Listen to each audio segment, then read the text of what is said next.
Bom, estudos para concursos, Tribunal de Contas do Município de São Paulo, sobre redação discursiva. Daí, então, que eu vou ler aqui de redação. Eu vou ler um conteúdo de um curso de redação para que é baseado na pra FCC, só que é redação discursiva normal. Para o Tribunal Regional Eleitoral. Mas eu vou, né, a redação cai nos dois. Daí, o conteúdo que eu vou ler é um material relacionado com tipos textuais. Basicamente, ele tenta. É um conteúdo que explica como pontos fortes, pontos fracos, coisas que tem que focar, como é que a estrutura lógica de quando você escreve algum parágrafo, ou o texto, o argumento, que pergunta você pode fazer, esse tipo de coisa. Daí tem exemplos, problemáticas, como pensar na resposta do tema, o que ler para conseguir ter conteúdo para tema, e os principais erros, dúvidas frequentes, e uma análise de uma proposta e uma relação que foi feita aqui, separado em uns 13 pontos. Daí, vamos lá. Vamos ver o que a gente aprende aqui. Tem bastante texto isso aqui para demorar para caramba para terminar, mas vamos lá. Modalidade de um texto. Separado em 5 pontos sobre modalidade de texto. É assim. 1. Um fato importante no processo de produção de texto que desvenda a intenção do autor é a escolha de modo de organização do seu texto, que é uma descrição, injunção, narração ou dissertação. Não que um texto não possa ser composto pelos três, mas sempre haverá uma preponderância de um ou outro, dependendo da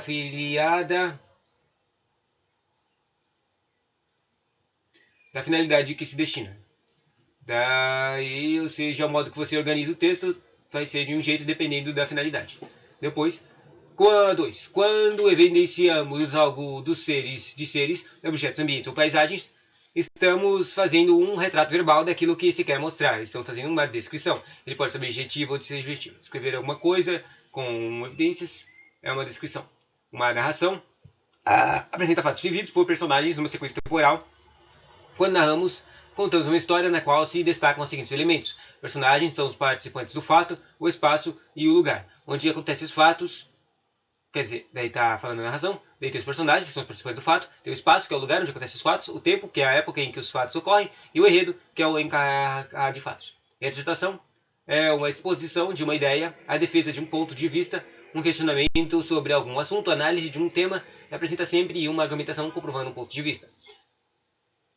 Que é o que a gente vai fazer. E os pontos. E, por fim, os textos injuntivos, que estava mencionado lá, mas eu nem sei o que é isso.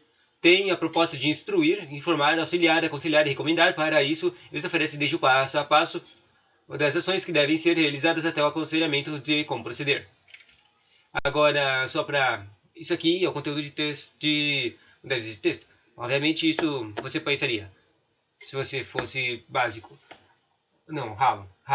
Se você fosse raso, você pensaria, por que precisa saber de modalidades de texto para fazer um texto dissertativo? Não faz sentido. Mas a verdade é que, exatamente, não faz sentido. Mas não para escrever o texto. Não faz sentido para escrever o texto, mas faz sentido para entender as coisas.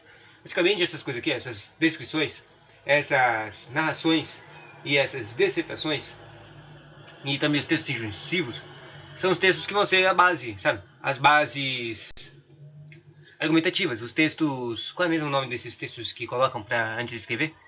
Então, esses são os tipos de textos que vão estar lá para você escrever. Por exemplo, pode ter uma narração de um parágrafo, de uma historinha de uma situação que aconteceu com uma pessoa de verdade, desse tipo assim.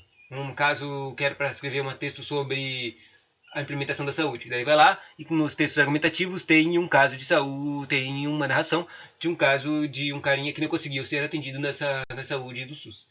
Daí, isso aí é um argumento, entende? Vai virar um argumento que você tira lá do ponto forte do texto. Ou um exemplo mais óbvio da narração seria aquelas charges que às vezes colocam. Você lembra que eles colocam uma charge que cria como é que se diz? Uma crise, um comentário contra algum problema social. Tipo, da pobreza, da fome. Daí eles colocam um personagem dentro de um espaço, tipo, eles colocam lá o carinha do lado de um supermercado, Ou aquela coisa lá de o carinha tá do lado de fora de um lugar cheio de comida, mas os outros mais tá com fome. Esse tipo de coisa é um tipo de narração, com um personagem, um espaço, revelando uma coisa e um fato, entende?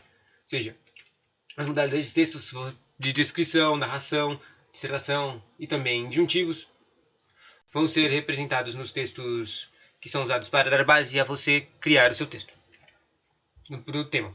Daí, agora, o ponto sobre dissertação. O que é isso?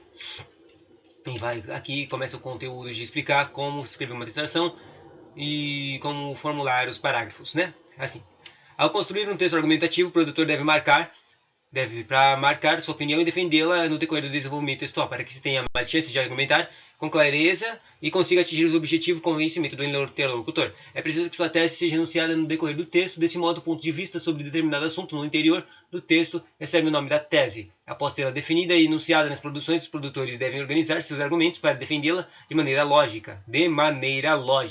Mas tem que ser organizado. Visto que estes têm por finalidade comprovar a tese e persuadir o leitor de que a conclusão é verdadeira. Nesse sentido, a argumentação deve basear-se nos princípios da lógica, pois dessa forma os argumentos ficarão encadeados e apontando coesão, além de haver cuidado com a coerência, ajudando os indivíduos a apresentarem conclusões mais bem aceitas a uma organização mais linear. Argumentar é oferecer um conjunto de razões ou dados favoráveis a uma conclusão, sendo os argumentos tentativas de sustentar certos pontos de vista com razões de forma pela qual defendemos e explicamos, caracterizando-se como essenciais. Para o autor, um bom argumento não se limita de repetir conclusões. Que interessante. Em vez disso, oferece dados e razões suficientes para que as outras pessoas possam formar sua própria opinião. Essa é a última coisa que eu falei, era um texto sobre o que é argumentar. Sou de um cara chamado Anthony Wellston, que é um escritor, professor de filósofo americano. Ele é um autor de cartilhas amplamente utilizadas em pensamento crítico e prática ética de uma variedade de livros. É interessante encontrar algum texto desse cara, né? Daí, como é que faz uma redação, uma dissertação? O primeiro passo, a fim de redigir argumentos bem estruturados, é perguntar-se: o que devemos provar?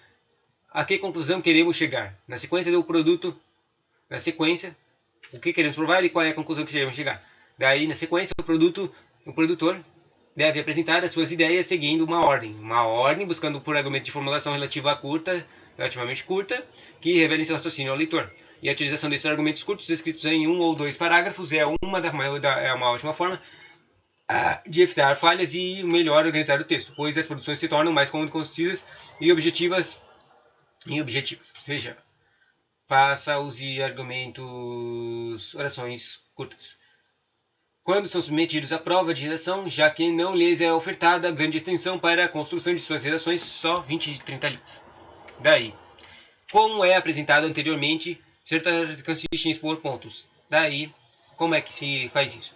Você tem que organizar os pontos em partes. Um exemplo, primeiro, como fazer isso? Na introdução. Você tem que conceitualizar o tema e apontar uma tese. O que isso quer dizer? Basicamente, sabe, as primeiras duas linhas do primeiro parágrafo, você basicamente só escreve qual que é o tema. Basicamente, deixa eu ver aqui, deixa eu pegar um texto aqui que tiver para usar de exemplo. Deixa eu achar aqui. Tá difícil. Tem muito conteúdo aqui, muito legal. Mas cadê? Eu quero um texto aqui, um texto. Exemplo.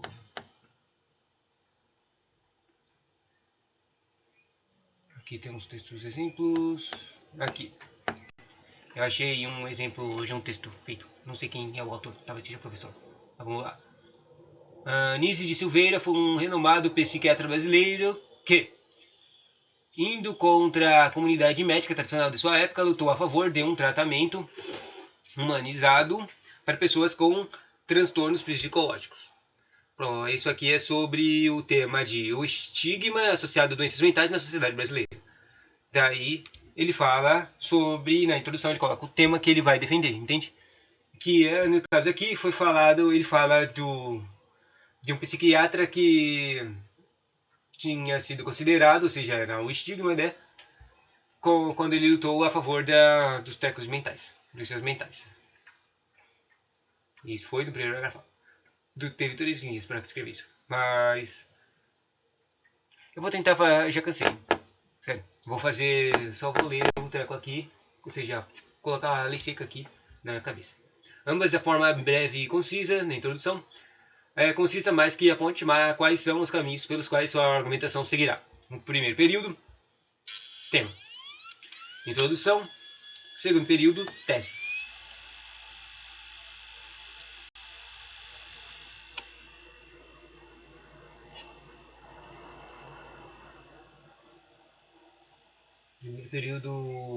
No primeiro período da introdução você coloca um tema e no segundo período você coloca uma tese, ou seja, sei lá, como é que você vai defender os seus pontos de vista.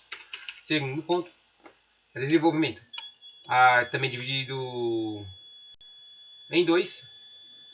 A parte mais importante do desenvolvimento da dissertação, no qual o autor defenderá a tese e a tese apresentando argumentos que condizentes com a proposta. É aqui o convencimento surge, o convencimento de que o posicionamento do autor é válido. E a parte mais extensa do texto, dividida em parágrafos. Daí normalmente é criada 2 parágrafos para apresentar pelo menos duas ideias para defender o argumento, como argumentos. A primeira ideia é apresentada e desenvolvida e 2 ideias também. E aí, na conclusão, fica assim. Em um único parágrafo, o autor conclui o texto, reafirmando seu posicionamento frente ao tema. Ou seja, se lembra, você coloca um posicionamento na introdução, você coloca um tema e depois coloca uma tese. A tese é basicamente o seu posicionamento que você defende nos argumentos. E daí, no terceiro, você repete isso, só que com outras palavras. Não se apresenta nada novo na conclusão do texto, apenas a proposta pode solicitar algum tipo de intervenção, mas apenas quando o tema assim solicitar. Ou seja, a conclusão já é você reavê o tema e coloca tipo um portanto que é como se fosse a decisão, uma coisa, o que os argumentos que você disse era para levar a concluir. Bom, algumas propostas podem solicitar algum tipo de intervenção, né? Também. Conclusão, escrita em primeiro período, você coloca a ideia central da conclusão, e no segundo período você usa uma frase de fechamento, uma proposta de solução, também é um exemplo, ou você apenas resume o conteúdo. Depois disso, divisão de ideias em parágrafos. Estrutura do parágrafo. Existem diferentes formas de organização de parágrafo para Gui. Contudo, nos textos dissertativa e argumentativa e também em alguns gêneros do universo jornalístico, os parágrafos geralmente seguem uma sequência e estrutura padrão. Essa estrutura é constituída por 3 partes: a ideia núcleo, as ideias secundárias, desenvolve a ideia núcleo e a conclusão. Separa a estrutura em ideia núcleo, ideia secundária e conclusão, que afirma a ideia núcleo. Vale lembrar que em parágrafos curtos dificilmente haverá conclusão.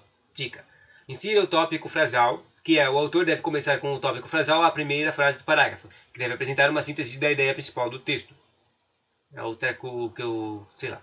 Aprofunde o assunto depois. Essa é outra dica. Após apresentar a frase síntese que falou agora há pouco, de que será abordado o parágrafo, aprofunde essa informação, acrescentando detalhes e argumentos dados de explicação de qualquer outro tipo de elemento que seja relevante ao texto geral do texto. E o último, conclua a ideia que você começou. Nem sempre será obrigatório concluir os pensamentos do parágrafo, mas sempre que necessário, acrescente no final um trecho de as conclusões e reflexões finais a respeito do que foi abordado nele. Ou seja, que dá para compreender o que era para você entender dos argumentos, né? Daí, aqui tem palavras-chave que da divisão, né? Divisão de ideias. Assim, são as palavras importantes de cada parágrafo, em torno das quais outras se organizam, criando uma ligação que produziram sentido. As palavras-chave aparecem muitas vezes ao longo do texto de diversas formas. Elas podem ser repetidas, modificadas, retomadas ou sinônimos. E as palavras-chave formam o alicerce do texto, são a base de sua sustentação e levam o leitor ao entendimento da totalidade do texto, dando condições para reconstruí-lo. Depois disso, tem as ideias-chave, tópico frasal. Que palavra-chave, ideia-chave. Interessante essa separação aqui, né? Só um pouquinho interessante.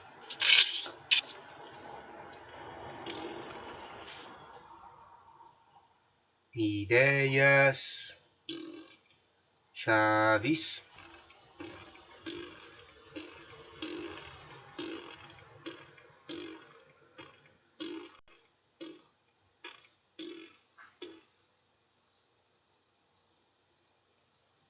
Ideias chaves.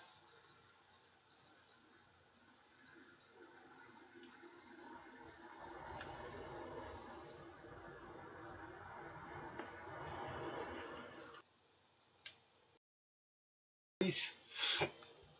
Vamos lá, ideia-chave. O que é isso? A partir das palavras-chave pode chegar a uma ideia-chave. De cada parágrafo, ou seja, o assunto principal de cada parágrafo de forma sintetizada. Aí, a partir da síntese de cada parágrafo, chega-se à ideia central do texto. Exemplo, estudando as formas de operação marginal, a que toma a classificação genérica da economia informal, corresponde a mais de 50% do produto interno bruto e é representada pelos trabalhadores admitidos sem carteira assinada. Ambas são portadoras de efeitos econômicos e sociais catastróficos. Palavra-chave é economia informal, trabalhadores admitidos sem carteira assinada, efeitos econômicos sociais catastróficos. A ideia-chave é economia informal e trabalhadores admitidos sem carteira assinada fazem prejuízos econômicos e sociais. Agora, aí na clareza. O requisito essencial para a obtenção de um texto bem escrito é apresentar um texto com clareza, é fundamental para uma pontuação alta em dissertação. Se você não entendeu porque eu falei muito rápido, escreve, tudo que você escrever tem que ter claro, senão você não vai perder, você não vai ter que ganhar ponto. Então, um texto claro é o que pode ser lido de qualquer pessoa que tenha conhecimento mediano e com essa pessoa consiga a intenção entender. Você escreve para essa pessoa com a intenção de que os atos de escrita e fala é estabelecer uma comunicação e para que ela aconteça é indispensável que a mensagem seja elaborada de forma compreensível. A clareza textual está relacionada à coerência e à coesão dos recursos que não devem faltar em um bom texto. Ela diz respeito à maneira como as ideias são organizadas a fim de que o objeto final seja alcançado. A compreensão textual. A compreensão textual. Interessante. Daí, dicas para ter clareza. Existem aqui 7 dicas de clareza. Legal, né? Deixa eu escrever aqui o que eu estou estudando agora. Dicas de clareza. Tá. Fique por dentro do tema, que é o domínio sobre o tema influi diretamente na clareza do escrito. Ou seja, se você souber sobre o tema, você vai ficar mais claro o seu texto. Períodos longos e períodos curtos. O que é isso? A dica é, para construir períodos curtos, pontue mais. Para frases longas, cheias de períodos, tende a confundir o leitor e até mesmo quem está escrevendo. A sequenciação lógica depende de organização sintética das frases. É uma coisa que eu aprendi recentemente quando eu estava estudando, da última vez que eu comecei a estudar dissertação, no último vídeo que eu fiz, que eu estava lendo exemplos de textos que tiraram notas máximas nas redações de concursos. E a coisa mais óbvia que eu percebi foi essa coisa aí, essa coisa que eu acabou de falar, pontuações. Tinha muitas pontuações. E o que serve essas pontuações? É isso aqui. Para criar períodos curtos, para criar uma construção, uma montagem, uma montanha lógica, uma escada lógica. Entende? Cuidado com a pontuação. Tipo, pode ter pontuação, mas não pontuação errada, né? E pontuação demais. Vamos ver aqui. A questão de sentido de um texto depende de sinais de pontuação também, como as vírgulas e os pontos finais, principalmente. Sem eles, o leitor certamente encontrará dificuldades para a compreensão. Daí, dica: ordem direta e contra-inversões sintáticas. O que é isso? Nos textos não literários, que prefira a ordem direta, cuja construção sintática obedece à regra de sujeito mais verbo mais complemento. Você escreve um sujeito, daí você coloca uma ação e complementa essa ação, né? Ao invés de uma ordem direta. Tá. Depois, dica de evite abreviaturas e siglas. É assim. Recursos muito utilizados quando precisamos redigir de uma maneira dinâmica são as abreviaturas e siglas que devem ser evitadas na linguagem escrita, pois devemos considerar a possibilidade de que nem todos os leitores conheçam um determinado termo em sua forma reduzida. Basicamente assim. Quando você vai escrever um texto, para ele ter clareza, você tem que, se for necessário, escrever um termo muito grande e que ele tenha sigla, você não pode escrever diretamente a sigla, porque é possível, como eu disse aqui, é possível que o leitor não vai entender. Ou seja, já que a finalidade do texto dissertativo é que o leitor entenda alguma coisa, você não pode escrever uma coisa que vai causar não clareza, certo? Não entendimento. Ao contrário de clareza. Por causa disso, você faz aquele treco de escrever o texto e colocar uma sigla no final. Ou seja, ao invés de escrever a sigla, você escreve o texto e a sigla com entre parênteses e depois você pode repetir, se for necessário, usar essa sigla novamente.